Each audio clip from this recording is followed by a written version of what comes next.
Welcome to Building the Future. I'm your host, Kevin Horick. The radio and TV version of the show air in over 12 states. This includes both coasts and Silicon Valley. The show also airs in the UK, Caribbean, and Australia. For full show times, plus past episodes of the TV and radio show, please visit buildingthefutureshow.com. We just launched a free online community to connect past guests, listeners, and others. This community will allow you to network, chat on Slack, or get help with anything else, and a lot more. If you're interested in joining the community, buying some merch, sponsoring the show, or signing up for the newsletter, please go to buildingthefutureshow.com.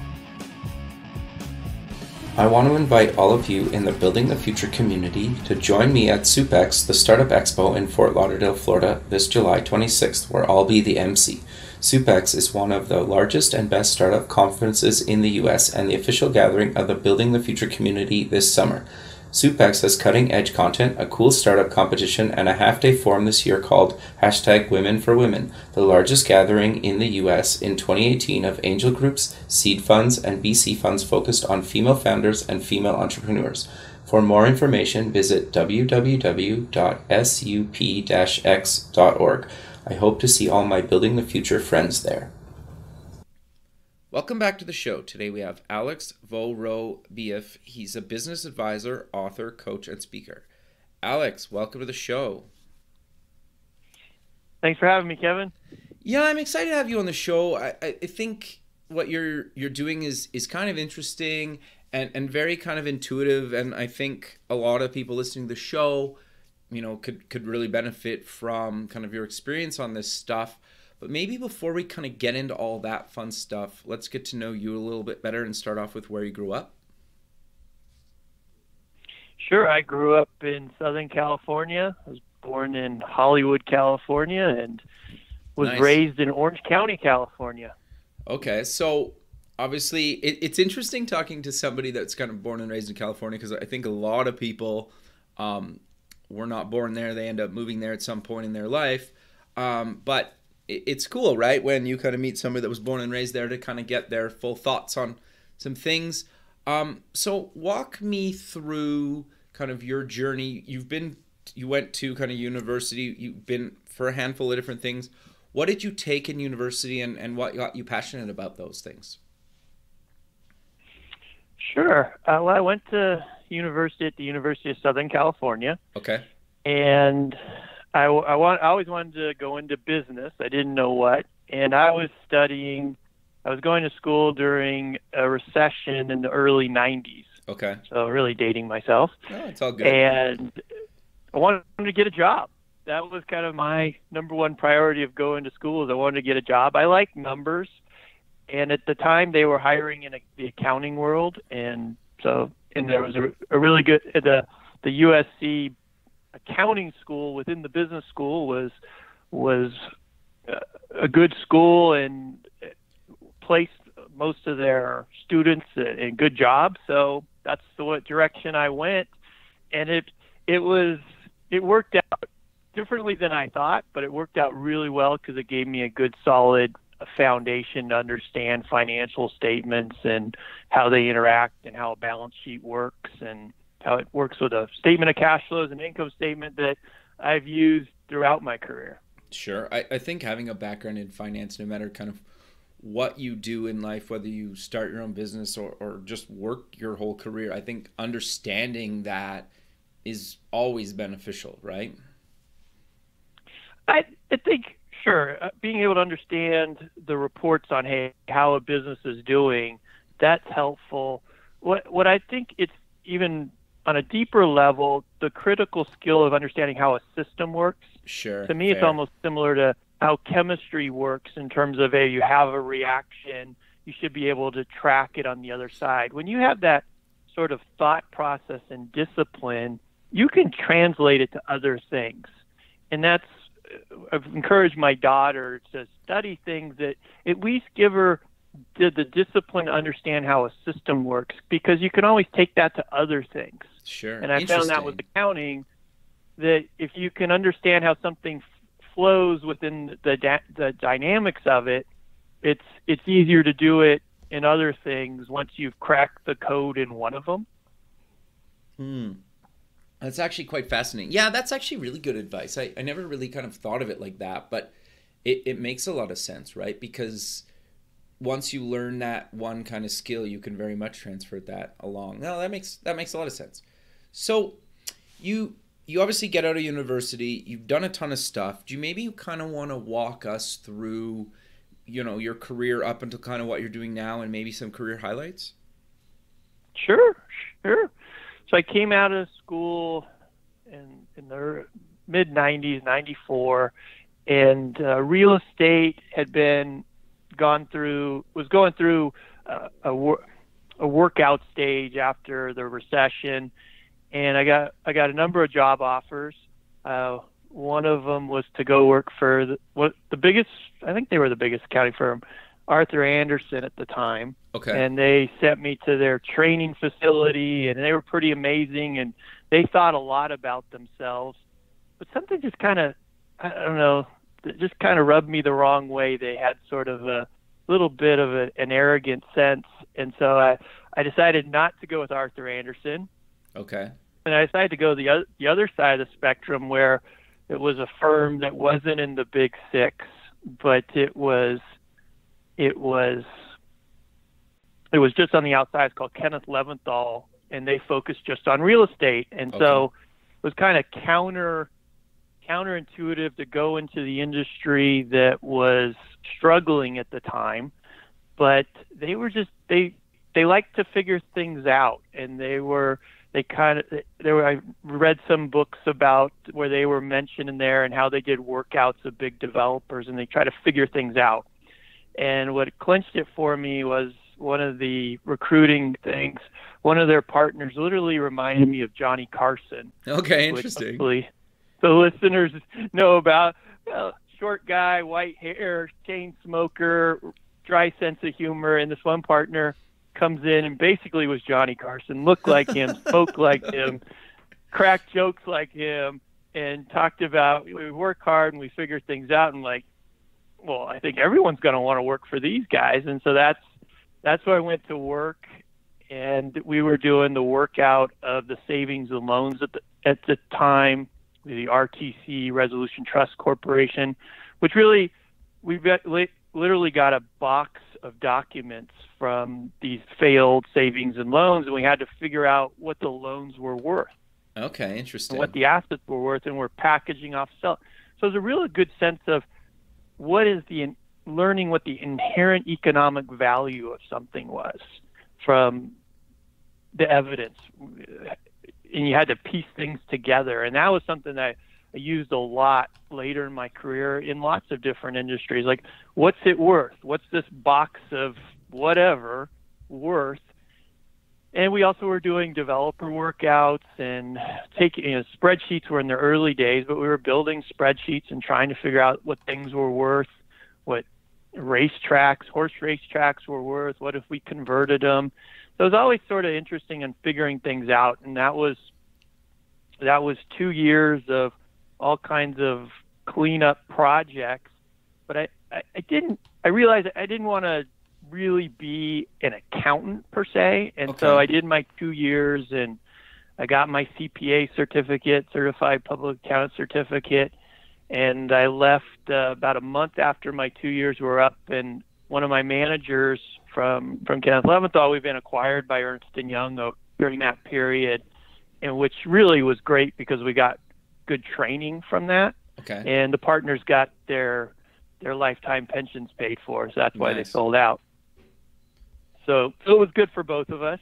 But my manager had gone to work for a company that was consolidating the timeshare industry. Okay. And so I joined this company literally the day it went public, and they had 8 properties on the day I joined, and I went to work for the CEO, and I was going to be the analyst in figuring out, we wanted to buy raw land, existing projects, companies, convert hotels.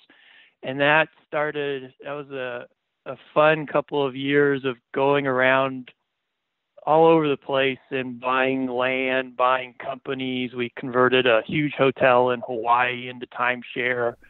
And we partnered with Goldman Sachs. And I just learned how to value things, how to put things into numbers, how to communicate things to within the company, externally to financing. So it was a lot of fun. And after 2 years, I think we had, it was over 70 resorts. Wow. And we're on 3 continents. So it was a busy couple of years. Sure. But a lot of fun. But then I got sort of what every deal person, what I noticed, I got the education a deal person should get before they start doing acquisitions. I realized that we buy all these things and I do this analysis on how to build it out, what to spend, when to spend it.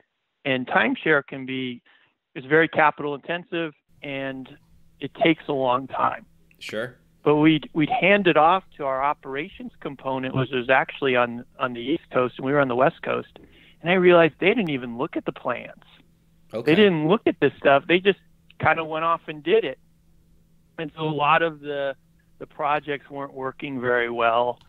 And so I analyzed, hey, what could we do so that we take into account the construction element, the sales element, the hospitality, property manage element of it, and so that we can actually realize the returns that we were originally projecting. And so I literally developed my own job description, and the chief operating officer said, okay, well, why don't you be one of these business managers? And so I managed a region, and I really learned, I can put a lot of stuff in a spreadsheet, but how do you really get it to come to fruition? That's a real challenge in business. Sure. And so I wish I would have done it the opposite way, operated something before buying them. But it was eye-opening because some of the best things on paper at the initial were some of the worst projects, and some of the ones that looked the least good turned out to be the best. And part of that was we did a big project in Hawaii and Goldman Sachs, and they made us analyze it so many different ways and we took so many things into account that the IRR, the internal rate of return, kept going down. Okay. But finally, we finished the analysis and everything. We took everything into account. We had the best plan that we had done for any of the projects, especially the ones we did internally and didn't have to have an outside partner. And that project did the best. Interesting. It really was eye-opening from how they did their work and how they checked their bases versus how other people did. Sure. So were you always kind of passionate about real estate, or did you just kind of happen to fall into it a little bit? I liked it, but I don't know if I was passionate about it. Growing up in Orange County in Southern California, it's Sure. very prevalent. I mean, some may say that the only industry of Southern California and parts of it is just building houses, financing those houses, and then pulling money out to augment ourselves in that. So in real estate, it's kind of the big industry in Southern California. Sure. More than anything. And it was something that I think I was more attracted to it because it was counterintuitive to go into it at the time. Okay, interesting.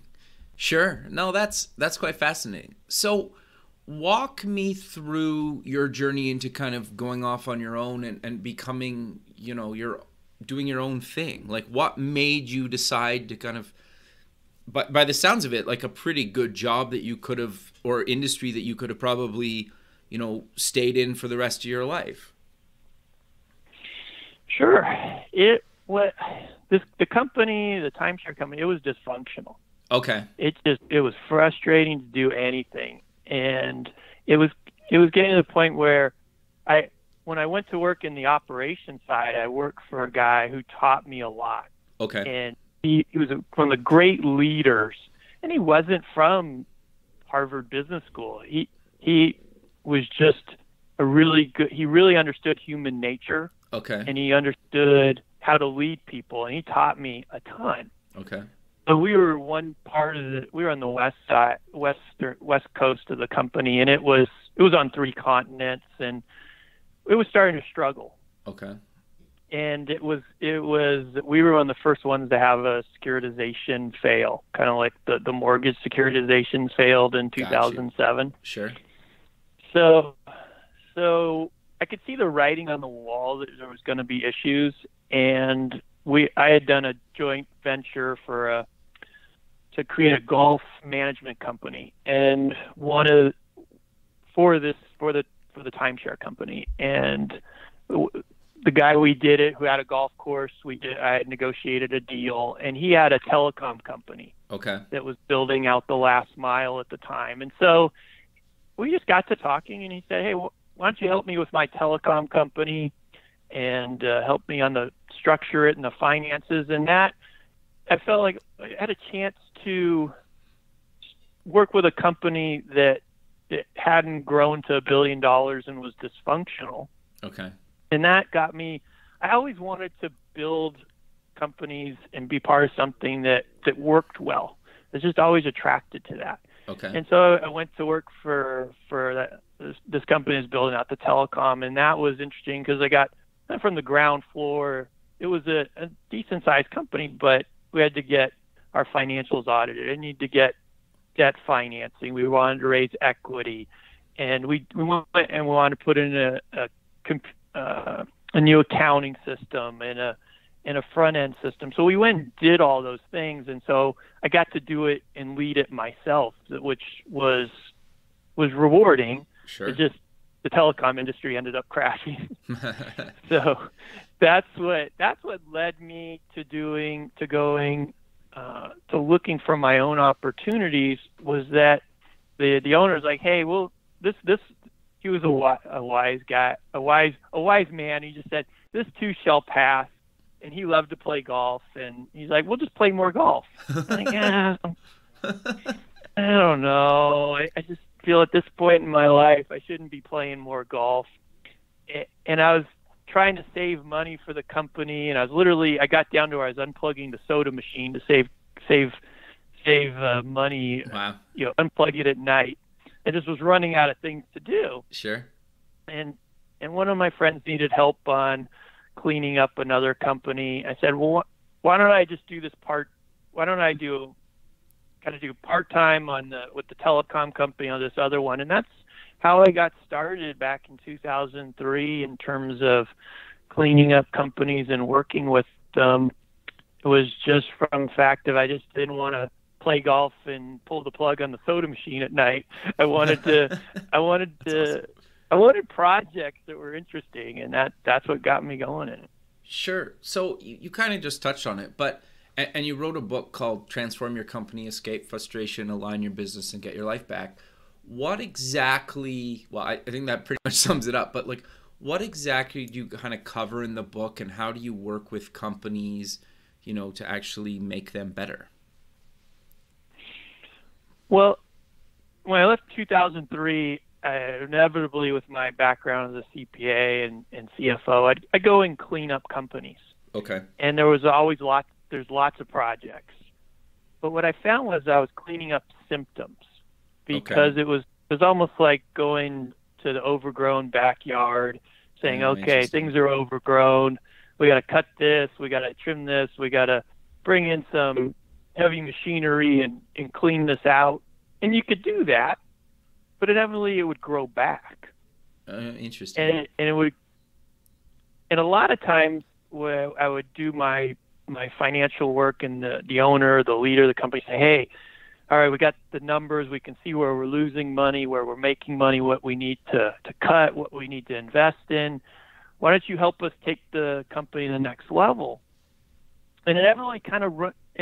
And if it was an interesting company, I would.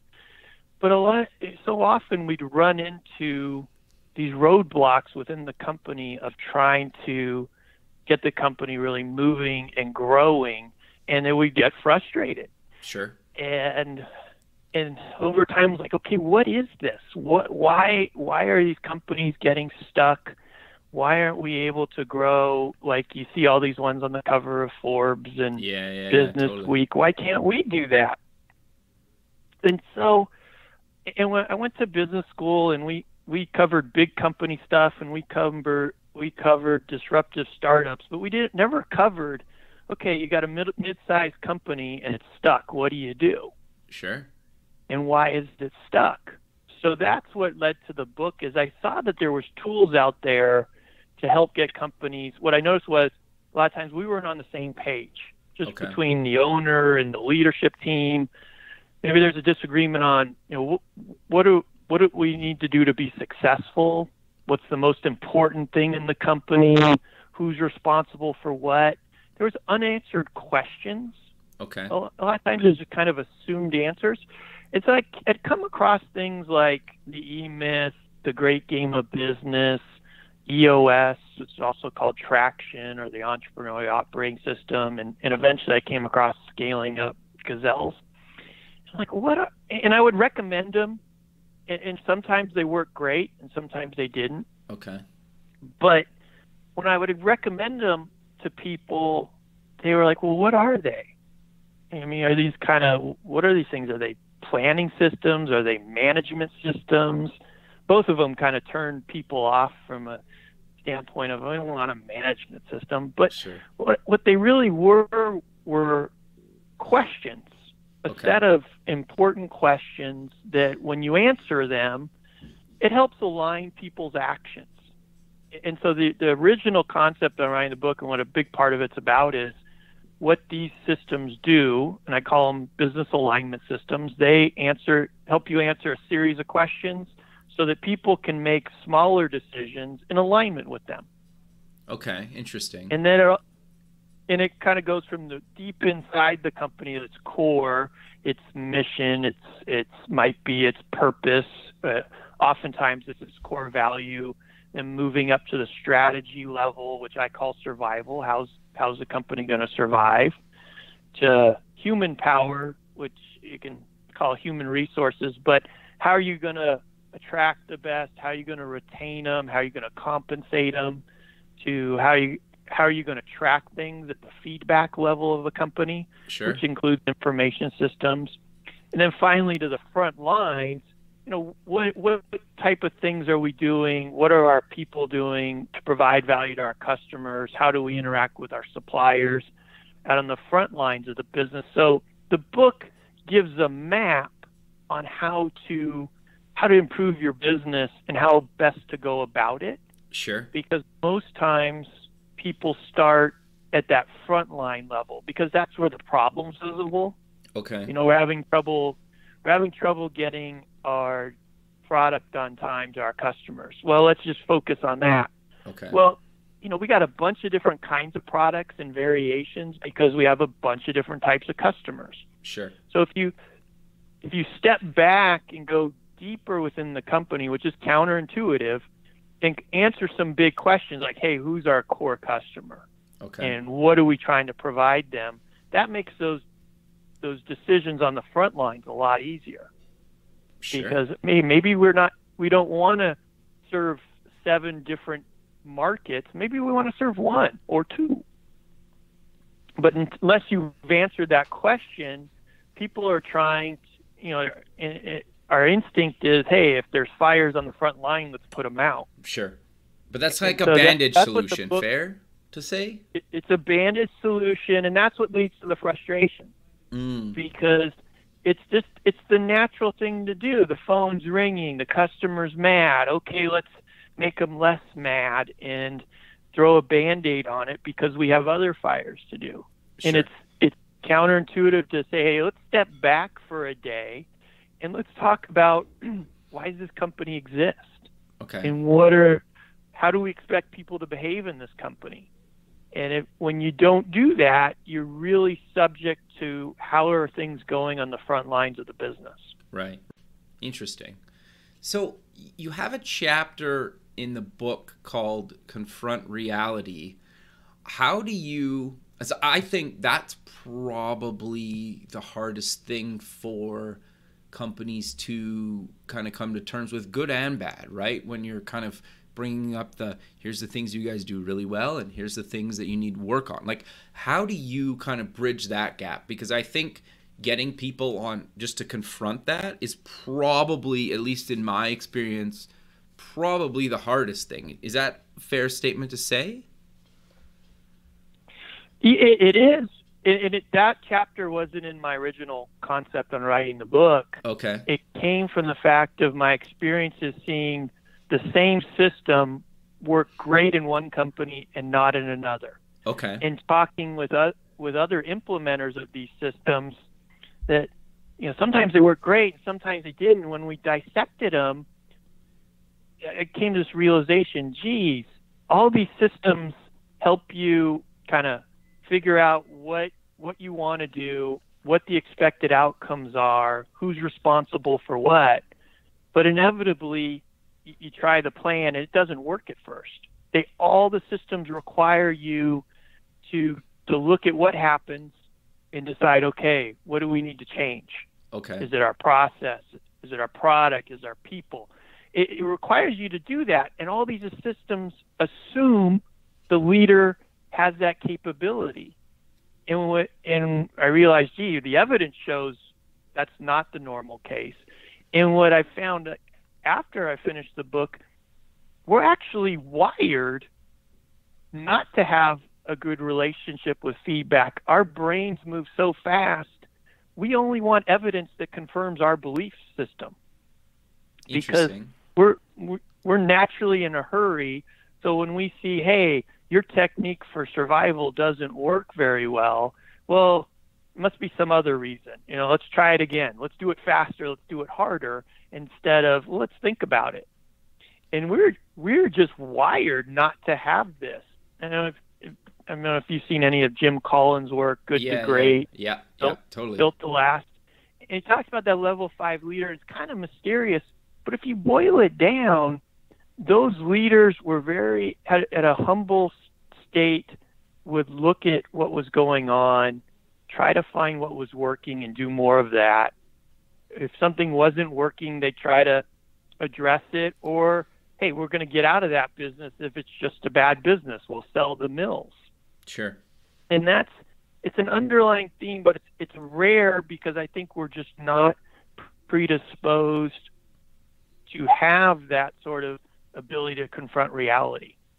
The one thing that I've seen that nature gives us the chance to overcome that is when we're hungry, our brain and our body secretes chemicals that actually help us to concentrate. Interesting. And to think. So it's almost like until we're really hungry and desperate, we're not going to really think about doing it differently. And when we're out on the savannah, and which is where 10,000 years ago, which where our brains are still programmed for that. Sure. It's like, hey, we're gonna hunt the way we normally hunt until that doesn't work anymore, and we're really hungry. Then our brain's gonna go, okay, we need to spend the energy to figure out what do we need to do differently. Sure, but obviously sometimes in business, if you don't adapt, you could die off before you have the option to do that. Is that fair to say? Yeah, absolutely. I mean, that's one of the things in the book, and the frustration is you either figure it out or you're gonna die. The company's gonna eventually die. It can be a slow death. It can be a zombie, or the leader's gonna die. It doesn't have to be just physically. It can be emotionally. Just it's never gonna change, and that really comes from that relationship, the ability to confront reality. Sure. If you don't have that ability to confront reality, I tell people in chapter 2, if you can't confront reality, all of the great business tools out there that you're bombarded with, none of them are going to work for you. Sure. Because they all assume that you're going to look at what's going on and make adjustments with the information they've provided you. If say it's how to hire people better. Okay. They're going to assume you're going to look at how you're doing it and make adjustments. If you're not, it's not going to work. Sure. You need to be open to change, right? Basically. Well, it's that being ability to be open to the truth. Yeah. Okay. And taking That's responsibility. I don't know if you've seen the Culture Code book. Yeah. But it's got a number of examples of how these high-performing organizations have specific processes or rituals where they go and examine how things are in an unvarnished way to get to the truth so that they can make it better. Sure. And that's what confronting reality is. No, I think that's great. So obviously, like, we want people to kind of go read the book, but I think you've kind of touched on it a bunch of times, kind of the kind of a business kind of alignment tools. What exactly do you kind of mean by that, and what exactly are some of them, just to get people thinking about some of this stuff? You kind of quickly mentioned it, but I think we need to dive a bit deeper on those. Yeah. Business alignment was a term that came to me after reading a lot of these books, and I seem to see the word alignment. And think about it. If you have, there's one book called The Advantage by Patrick Lencioni, who also did 5 Dysfunctions of a Team. And he said, hey, the true competitive advantage today, because things are changing so much, is the ability to have a healthy organization. Okay, interesting. And a healthy organization is if you had people on the same page, that they had the same answers to 6 key questions. Okay. And I won't go through all of them, but one of them literally is like, what is it going to take for this company to be successful, and what is most important right now? Okay. If you have a leadership team and they can't on their own, if they answer that question, what's most important right now? And if they answer that question differently, even slightly differently, they're inevitably working against each other, right? Sure. Think about, rowing a canoe or a boat. And if you're all kind of slightly going in different directions, that gets painful, and you're not going to get to where you want to go in the most efficient manner. You're not aligning your efforts towards getting where your goal is. So business alignment is answering those important questions. So you're aligning your efforts, not just on a big perspective, but also in those micro decisions. Hey, what should we get done this morning? Well, hey, the most important thing in the company right now is X. Well, why don't we work on that? Versus, everyone kind of having slightly different answers to that most important question. And that's one question I tell when I talk with people that are in the earlier parts of their careers and maybe looking to go join a company. I always tell them, like, if they ask you during the interviews, hey, do you have any questions for us? I say, ask them that. What's most important in this company right now? Interesting. And if you get a lot of varied answers, my bet is that company's dysfunctional, because if someone from finance is saying it's this and someone from sales is saying that, guess what? They're fighting it out in emails and meetings all the time, and they're not in alignment. And so that's what business alignment is trying to get those things out on the table so people are more clear on that. Sure. And they're not fighting each other, but they're working together on things. Sure. I think that's interesting. The one thing too that I'm curious to get your thoughts on, and it's kind of another chapter in the book about maintaining the alignment, because I think it's part of the biggest problem probably with some of this stuff is, like, people are open to change. They've accepted the reality. They know they need to change. And, they go through this kind of workshop or whatever they want to call it for a few days or months or weeks or however long it takes. But then, like, maintaining that, a month or 6 months or a year from now, like, how do you actually go about kind of maintaining that new kind of, alignment? Because I think people go back to their desks and they just kind of chug back along like nothing ever changed, maybe after a couple weeks or something. Like, how do you keep that company kind of aligned? Somebody that I work with, his name's David Chavez, and he does business alignment implementations. And he said, your employees have an uncanny ability to, once you get everything checked off and things are in order, they have an uncanny ability to go back and uncheck boxes. Totally. And it's a natural slide. I had this one theory that things are kind of in a natural state of decline unless you're trying to keep them at a higher level. It's just gravity kind of grinds them down. So understanding that, hey, the natural way is companies rarely slide into high functioning performing teams, but it happens all the time where they slide into dysfunction, right? So understanding natural, and getting back to chapter 2 about confronting reality is you got to confront reality all the time. Just because things are going well doesn't mean they're going to keep going well. Sure. In that, if you operate on the assumption, hey, we're sliding into a problem, and Andy Grove's book, Only the Paranoid Survive, there's some truth to that. I mean, if you look at nature, the animals that are fat and happy are the right description, but aren't worried, are complacent.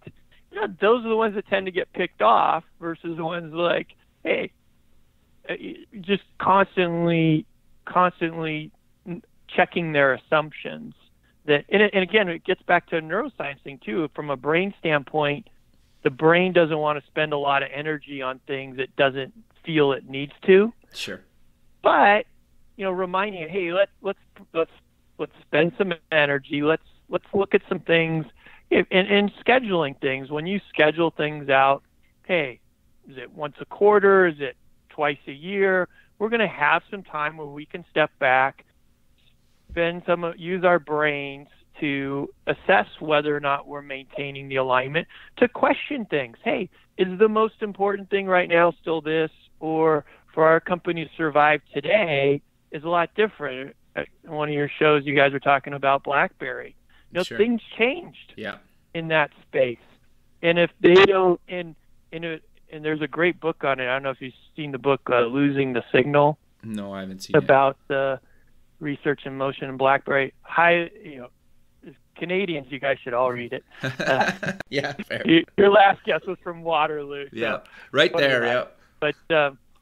But the two partners in research in motion, or later BlackBerry, they started to see it differently. What was important, and one really stayed grounded in what was originally important, and they had trouble adjusting that. I don't know if they could have overcome it because things changed so rapidly, but by not doing it, the tension and the anger that really built up, that's a point where these guys, I don't know if they both became billionaires, but they made a lot of money. Yeah. But they don't talk to each other anymore. I mean, they changed the world. Yep.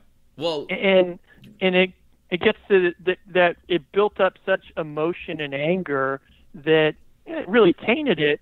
Where if you go back to Jim Collins' stuff in the high performing teams, they describe it as, a lot of them describe it as a love affair. It was the love affair of their life outside of their marriage that, working together cohesively as a team was very fulfilling. And that's because they weren't working against each other. Sure.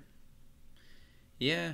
No, that's interesting. Yeah, just looking back on that company now, and just how much they just decided not to do some of the things that they did, or the choices they made is quite fascinating. But I'm curious to know, you also have a magazine. What exactly is the magazine about, and why did you kind of decide to do a magazine? Sure. Well, I did the book, and the book provided a map and structure.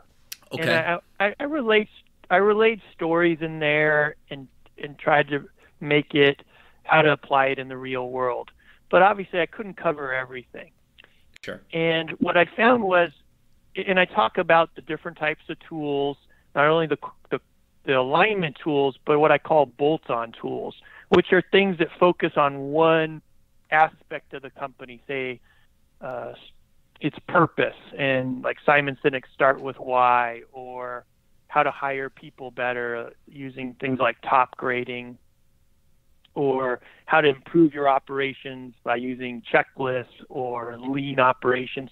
You got all of these great tools out there, but how could you? I wanted to talk to business leaders and hear their stories about what is working in the real world, and are they getting a return on their investment to improve their company from a time and money standpoint. So I wanted to talk to real people and to bring different tools to business leaders and have it organized the way the book is, in terms of it references the map I give in the book and on my website, so you can organize all the business tools, kind of know, once you find where you're at, you kind of know which one to go in which order, so that every time you get the magazine, it's like, okay, hey, I need help here, or I'm looking for something. I really want to get insight into this tool. There's in an upcoming issue, there's 2 articles that touch on EOS traction, entrepreneurial operating system, which is gaining a lot of popularity. And you have 2 different people and how they implemented it in their companies. Okay.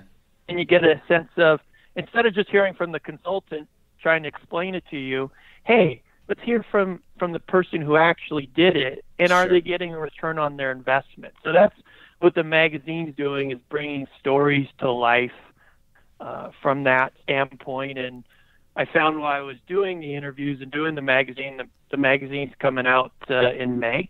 Okay.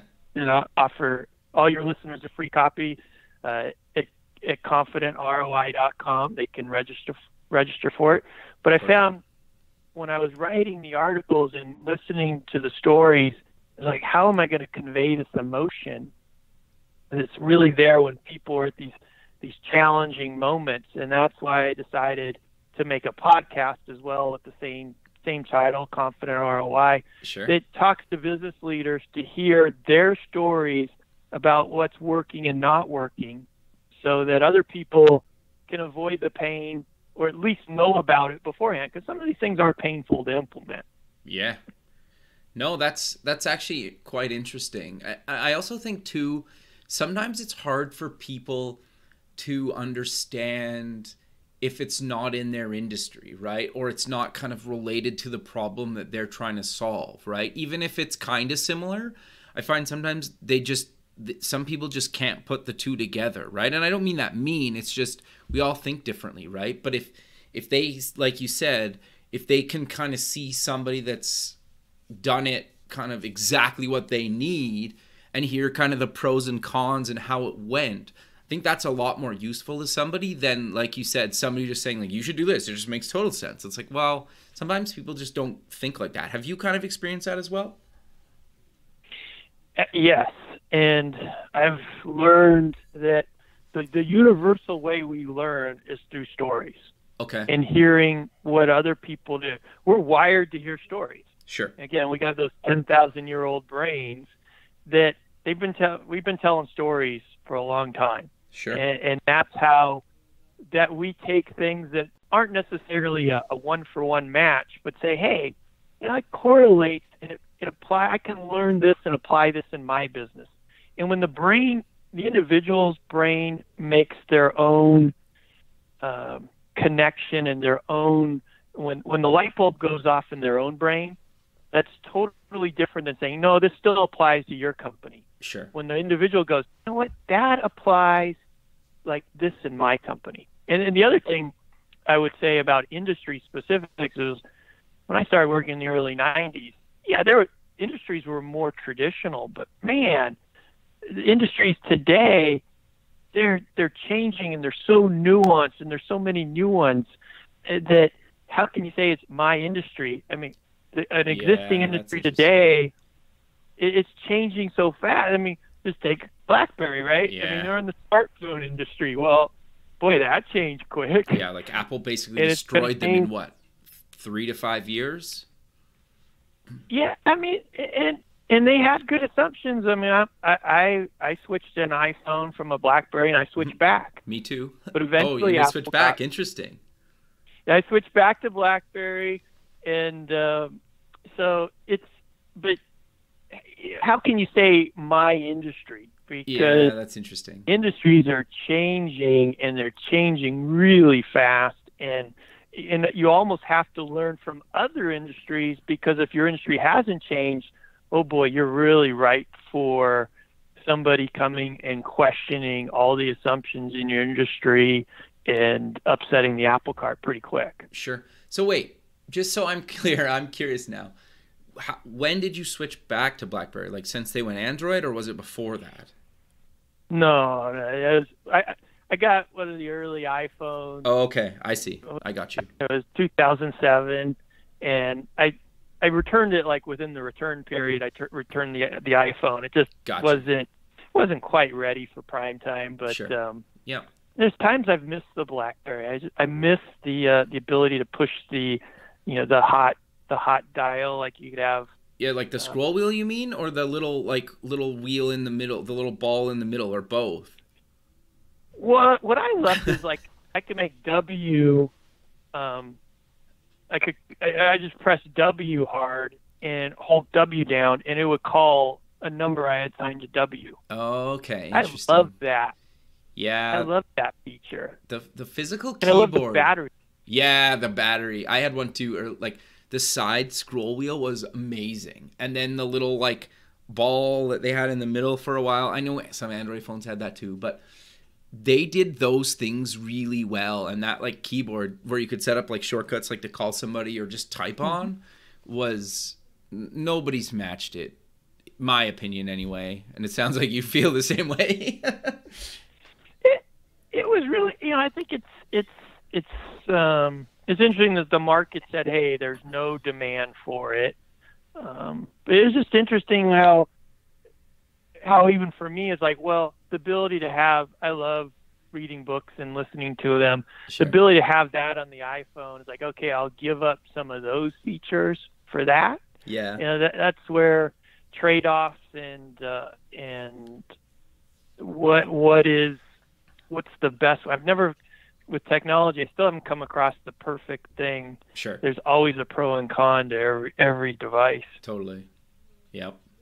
No, that's fair. So I know we haven't really covered it that much, but you're also, obviously consult on this stuff as well. Is there anything else that, we haven't really covered that you want to mention? Because we are kind of coming to the end of the show, that you do, help companies with. Sure. What I focus on is helping companies find their starting line, and specifically the leaders, because a lot of business concepts, books, they find leaders and they might identify a problem that the company's having, but a lot of times it's not the right system that's really what the big issue is for the company.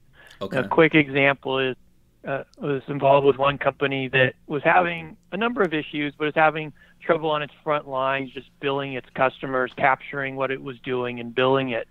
And they spent $30,000 on bringing in a lean expert, right. Brought in 10 people from across the country, had them in an expensive hotel for a week, mapped out the whole system on 30 feet on the conference room board, then remapped it, presented it to senior management. Everyone's good. A year later, nothing had changed. Totally. And the reason is that's really wasn't where they should start. And helping companies find where to start, they had an issue there. There were a number of issues in it, but if they would have taken a step back and found out where to start in terms of answering some of those bigger questions on aligning the company from the inside with what I call the core, and as well as one step farther back from that, making sure that the leader and the leadership team was able to confront reality. If they're not able to confront reality, if they have things what I call emotional no-fly zones, if certain things are off the table, in terms of people or products or how we do things, we can't change that. And I tell them, if you have those sort of things, mm-hmm. most of these things aren't going to work for you. Let's identify them, and that's what I really help people do. Let's get those out on the table. And if you don't like me pulling back the carpet and showing you the things you don't want to see, then fire me. But you're going to save a lot of time and money and your credibility with your team, in that, hey, you didn't start something you really weren't up for finishing. Sure. And so I help them find out where they're starting so that they got a much better chance of being successful instead of starting kind of at the wrong point, spending time, money, and their credibility and not getting the results they want. Sure. And you're right. Like, if they're not willing to change, it's over, right? For them. Like, you're done. There's no point in you spending your own time with that company. Fair to say? I just expand the change to, you got to be able to confront reality. You don't necessarily have to change, but BlackBerry confronted reality. Like, okay, we can't be a handset maker. Sure. We're going to have to use Samsung or do something different. And so you have to be able to confront reality, because even it's like, okay, I see the common reality, and I'm not necessarily going to change, but I'm going to adapt so that we can survive. Okay, because interesting. not everybody's willing to change, but they are willing to confront the reality of, okay, we're living in a different world. We're going to either have to accept different outcomes or question our assumptions. And maybe they're not ready to do that. Sure. But at least they know where they're at. Yeah, that's interesting, actually. Yeah, that's quite fascinating. But sadly, Alex, we're out of time. So let's close with mentioning where people can get more information about yourself, the book, the magazine, the podcast, and any other links you want to mention. Sure. They can go to confidentroi.com and they can register for the magazine, get a free copy in both digital format or physical in your hand. We'll mail it to you format if you sign up there, as well as you can get a link to the podcast as well. The book Transform Your Company is available on Amazon and in both physical, Kindle, and audio version. And if you send me a LinkedIn message, I will send you a free copy if you mention Building the Future, and so that you can get a copy in your hands. Perfect. And if you also would like to schedule time, schedule 30 minutes to talk about your company and your situation, do a complimentary Skype just to help you find where you're at. Perfect, Alex. Well, I really appreciate you taking time out of your day to be on the show, and I look forward to keeping in touch with you, and have a good rest of your day. Well, thanks, Kevin. It was a blast. Thanks very much, man. We'll talk soon. Thanks. Bye. Thanks for listening. To join the free community, buy some merch, sponsor the show, or sign up for the newsletter, please visit the website at buildingthefutureshow.com. The music for the show is done by Electric Mantra. You can check him out at electricmantra.com and keep building the future.